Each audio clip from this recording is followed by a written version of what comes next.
Hello, dear listeners. Today I bring you a heartfelt and complex story, a tale of love, betrayal, and resilience. This is the story of a wife who made the difficult choice to leave her husband and went on vacation with someone she had been secretly involved with. What makes this story truly compelling is that it's told from the husband's perspective, offering a raw and emotional insight into his journey through heartbreak and self-discovery. Stay tuned as we explore his side of the story. I'm Aaron, and I'm just going to try to write everything down here. I've known my pals have been friends with me my entire life because they claim that I'm the trust fund baby. They always attempted to get close to me, assuming I would be sponsoring alcohol at parties and holding extravagant parties all over the world. But every time I proved to be nothing like that, they abandoned me. My parents do have a sizable trust fund for me, but I'm aware of how hard they have worked to earn it. I am aware that money wasn't created overnight and that my father's business may be destroyed by a single error.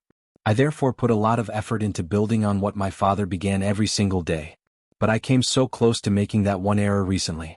I didn't date anyone while I was in college except for Ashley, my wife, the love of my life, and 28F. I'm not the kind to casually date or hook up with women. My goal was to date in order to get married. But I drew all the wrong kinds of company when word got out about my parents' wealth. You know, having money makes you popular and makes others want to live off of you. I did occasionally sponsor alcohol and lend money to some of my friends, but nothing extravagant. Nothing that one would anticipate from a trust fund baby. I think it's okay to do things in moderation. In fact, it's crucial because you have to be a member of society. I therefore made an effort to be liked by everyone, although I hardly ever trusted anyone. I met Ashley at my graduation celebration. I struck up a conversation with her informally as she didn't seem to know me. We hit it off right away. After exchanging phone numbers, I took her to McDonald's for our first date. We had an incredible time.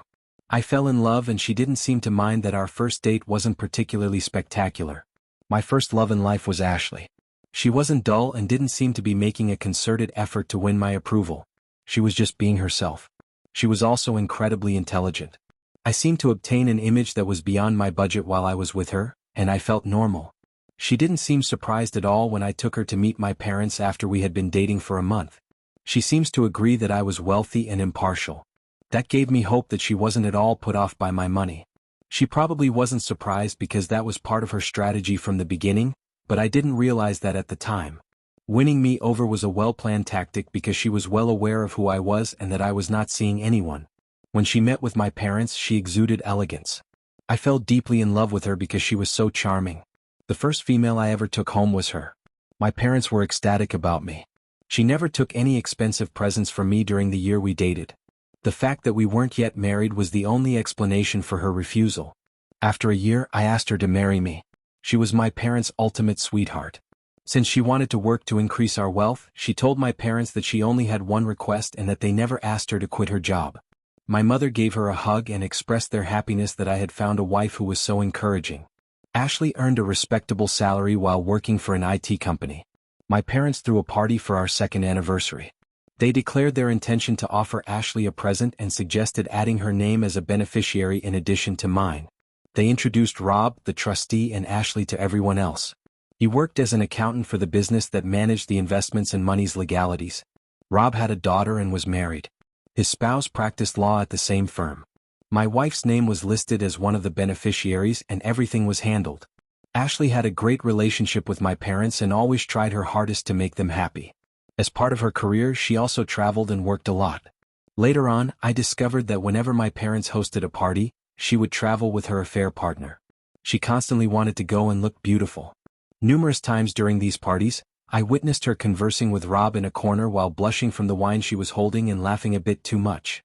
And even though I was naive and infatuated, I never once considered the possibility that she might be having an affair with Rob. However, these two had been having an affair behind my back the entire time. In retrospect, Ashley surprised me. She is a true professional actor. The idea of ever suspecting her felt sacrilegious because of how beautifully she treated each of us. She was merely waiting though. My parents died within 6 months of one another, about 7 years into our marriage.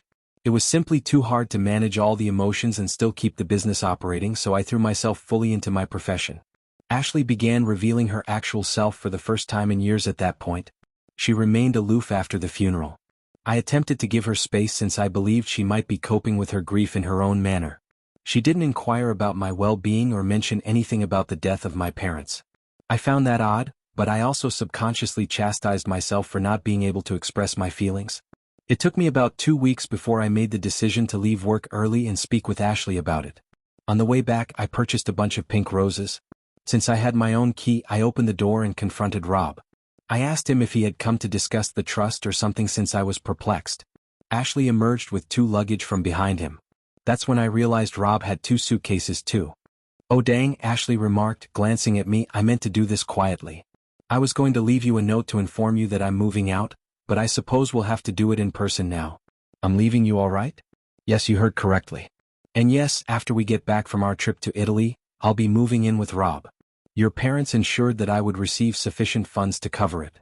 We're divorcing then. Rob will now file for divorce as well. Don't look like a helpless puppy now. Are those flowers for me? Thank you, I'll take them. Goodbye." Before I could ask her to wait, they had already left. There was silence after I heard the motor revving up. My wife of 8 years abruptly left me. Is the phrase, "the world crashing down in front of you," familiar to you? Well, that sums up my feelings the best. I didn't leave the house for 2 days. I kept the blinds closed. Cup noodles and chilled meals were my only sources of sustenance. I was afraid of the silence, so I never switched off the TV. I had no desire to take a bath. Someone rang the doorbell on the 3rd day. I assumed they would eventually go if I didn't answer the door, but that didn't happen.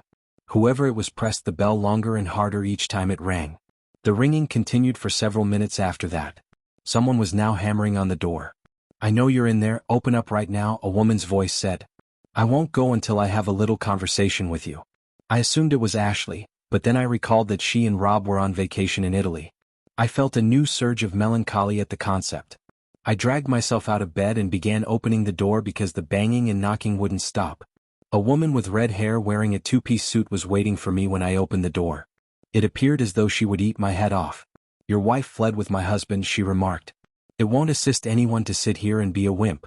In 15 minutes, get up, take a bath, and enter the living room. We have a lot to discuss."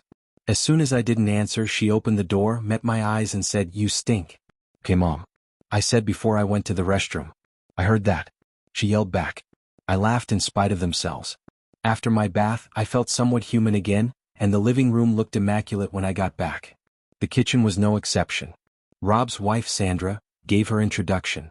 She explained that she had been attempting to contact me at my workplace for the past 2 days but was unable to do so, so she ultimately made the decision to come to my house. She was serious. What she was telling me was unbelievable. Sandra claimed that, similar to me, she was unaware that Rob was unfaithful to her. Only 2 days ago, when he left the house and promised to send his assistant to get the rest of his belongings, did she find out. Her world was broken just like mine was, but she didn't mope about it. She began to dig. She started by looking through Rob's laptop. There he kept his work belongings, but he was hooked onto Facebook. She quickly combed through his conversations to discover who he was having an affair with. She swooped like a hawk once she was certain. She was very certain that Rob was withdrawing funds for his personal purposes after reviewing all of the documents pertaining to my trust fund. He was being helped by one of the beneficiaries, who was none other than Ashley, so it began little enough to go unnoticed, but ultimately he had grown confident and reckless. Although she wasn't lying, I kind of wanted she was. Sandra was prepared to destroy them because she had all the evidence. Sandra said, "I have a little daughter," while I was still unsure. "I'll get every last dime out of Rob, and I'll completely destroy Ashley. What you doesn't matter to me. I only wanted to let you know. If you do not wish to participate, you're under no obligation to do so." She exuded confidence and determination, and I knew from a way that I could trust her. I was on board then. We exchanged handshakes. We were working on a scheme that would cost my ex-wife a lot of money while she was on vacation in Italy. Rob and Ashley had returned from their 10-day vacation in Italy. Sandra and I wanted to see how they would react when the penny dropped, so we waited for their call. I had been at work on a Monday when Ashley called. She went on a tirade as soon as I answered. "What on earth is going on? What does Rob mean when he says we're having problems? Where's my money to?" "You mean the money from my parents that Rob used to buy you presents and most likely the apartment you moved into," I said. "I hope my lawyer got back to you. It's Rob's wife, Sandra, who also happens to be employed at the company." Before she could utter another thing, I hung up and told her I had to leave. That day, Ashley was waiting outside when I left work. She blocked my path as I proceeded toward my car, pretending not to notice her. I had known her for a long time, but I had never seen her so upset by anything. She requested me to explain things to her since she seemed to be having trouble understanding Rob's nervous account of what happened and wanted to hear it from me in simple terms. I informed her that I had learned about the divorce petition from her attorney. The only difference was that she would not receive a single dime.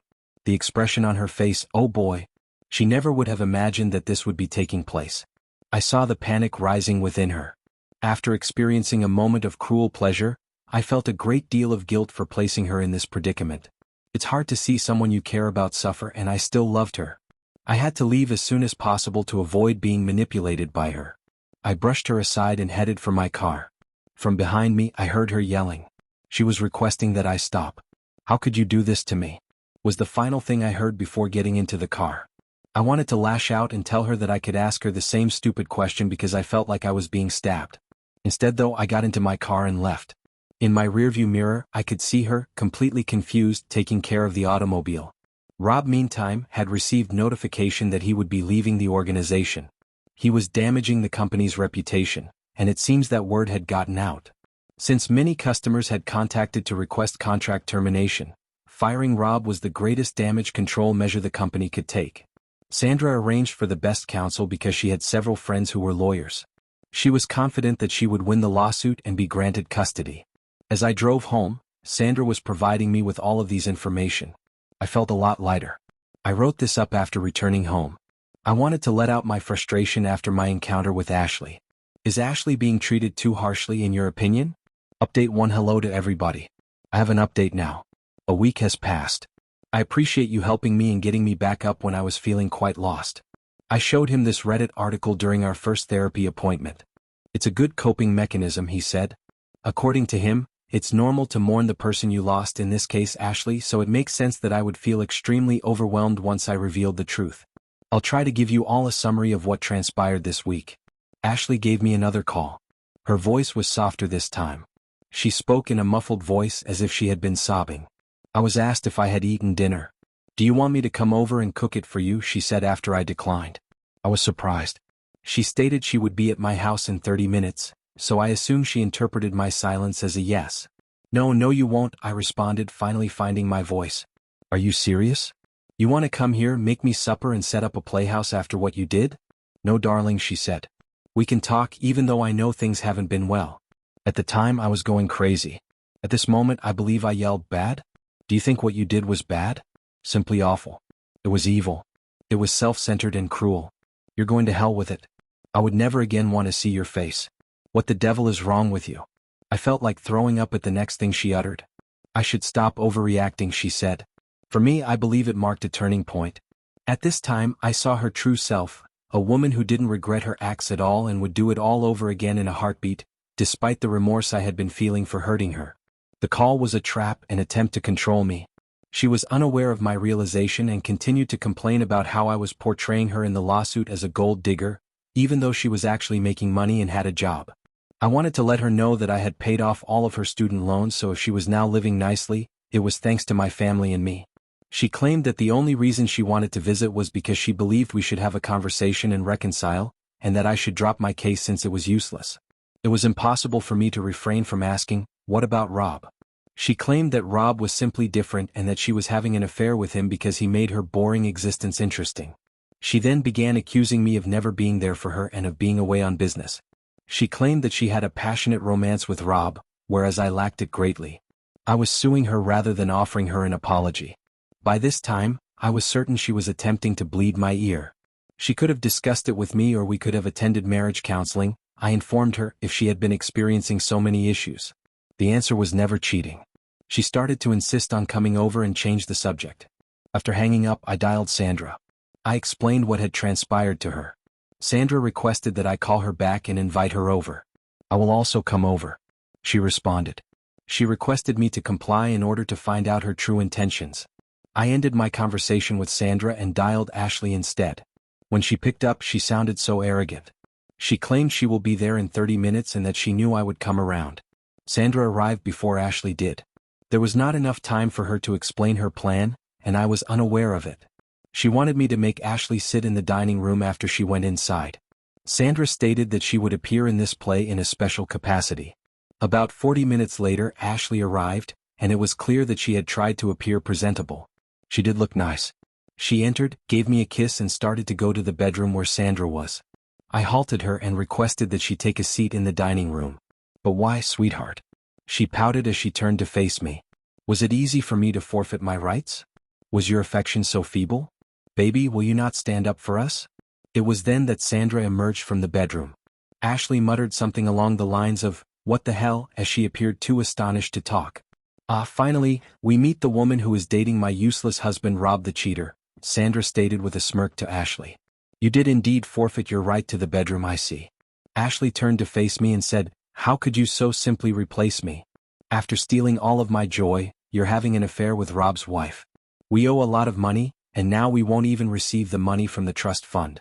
Rob is currently unemployed, and it's unclear who released the information. I could also lose my job. You're incredibly self-centered. What do you mean we have debts? Sandra interrupted. Is it comparable to a joint loan? Are you withdrawing the money and assisting Rob and Miss BL or what? Ashley swung her around. Then absolutely I was. Rob has had my support from the beginning.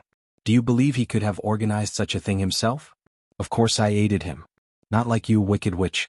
You have treated him in a condescending manner. He chose me over you for that reason.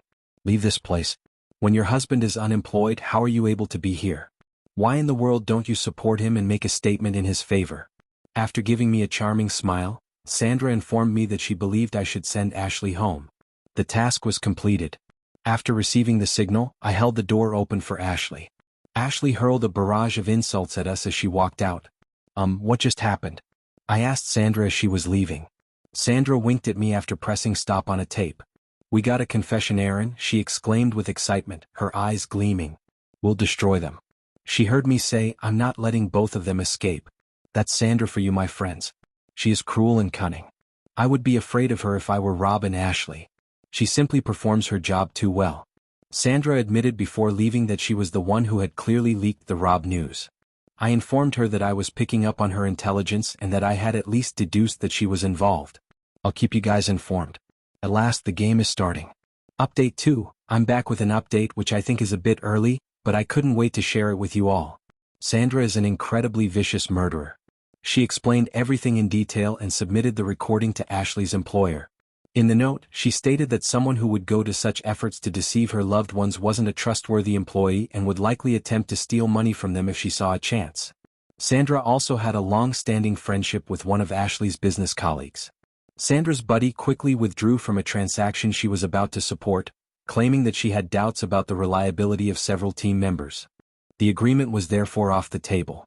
When Ashley's supervisor heard the news, he was completely distraught. To salvage the deal, they acted quickly and dismissed the offending individual. That's all. My ex-wife was abruptly let go from the corporation. Both of them are currently unemployed and in debt. Sandra informed me that she had been receiving constant calls from Rob. He began messaging her when she didn't answer. She disabled his number and urged him to stop bothering her. I'm having a great time right now. According to my therapist who I've been seeing, Ashley ought to serve as a case study on narcissism. That was kind of amusing. After a long time I burst out laughing. In any case, I'll update you all. Oh, did I mention that Rob had been arrested? Ashley apparently had to take money out of her savings account to cover his bail. Serve them well, lol. For now, goodbye. Update 3. Sandra gave me a call this morning. She was enraged.